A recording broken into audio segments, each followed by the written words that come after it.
With Black Arrow Productions, and I have this scene here with the pug from City Rott Pug, who has to move to the right here while these zombies move to the left.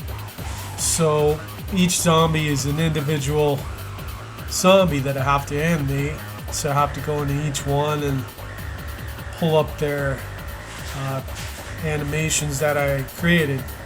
But before I do that, and of course I'll do that off screen just to save time on this video, but I'll just animate the dog, and I put together a quick walk animation a while ago, and I just go into paste it and then cycle it back to frame 1, and now all I have to do is select the start walk position, which is right here, and then just move the dog pug off screen right about there. But that's wrong because I didn't go to the frame I have to be at, so I'll just undo that, and now I'll say he'll get there in, I'd say probably 7 seconds. He should be off screen based on his walk motion and his speed and his pace. So that's it. Once he gets there, I could just go make his layers invisible. This way it doesn't slow down the render process when you render it out. If there are more layers, then it's going to take a longer time to render out for Anime Studio Pro. Alright, so that's it for that particular scene, and if you play it back, you could see the dog walking, and it looks like he's stable to the ground. He's not floating or anything like that. And now with these zombies, a really easy way to move them to the left without going over every single zombie is to find the ones that you want, and that would start, let's see, 1, 2, 3, 4. So this zombie and that zombie. Let me move these down further.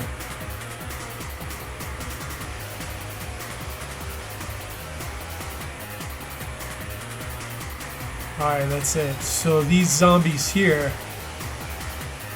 I have selected on frame 1, and now I can jump to, let's say, frame 7.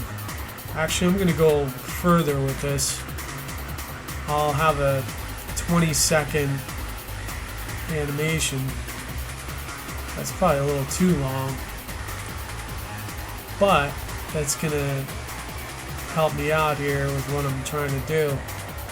So for 20 seconds, I'll say they'll get that far, because they're pretty slow. So now that I have all those moved, every single one of those keyframed to that position.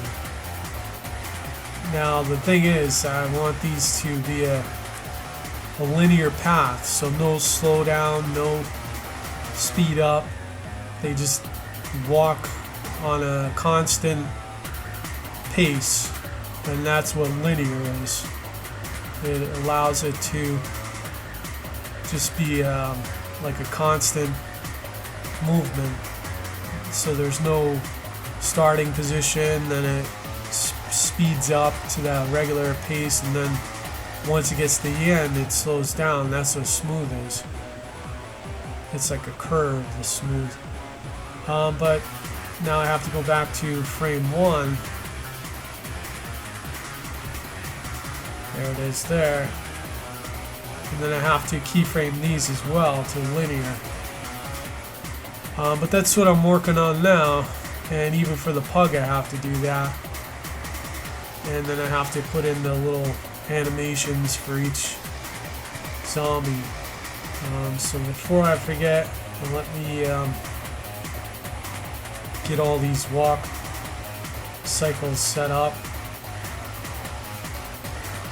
and then I'll just show a quick example of how I do the zombie animation.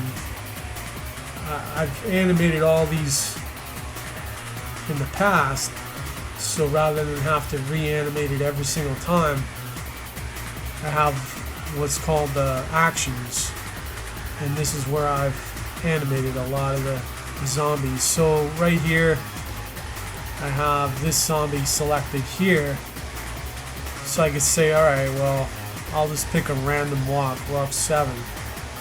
So there he is there. Now I have to loop it back to frame 1 and just do that, and it loops back. So now you can see his walk. He's got really long strides with his legs, so I could shorten that up here if I want and adjust it, because that's a little too far for the slow speed he's going. So I'll just move that down to there,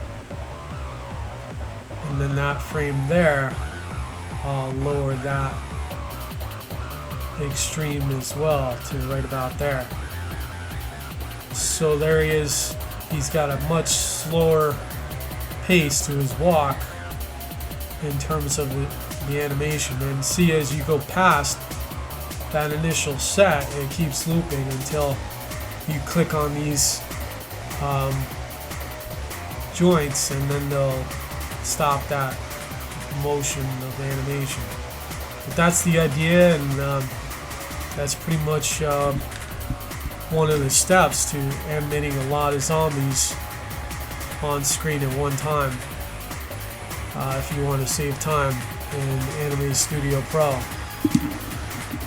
But that's it for now, and feel free to comment, subscribe, like, and share, and thanks for watching.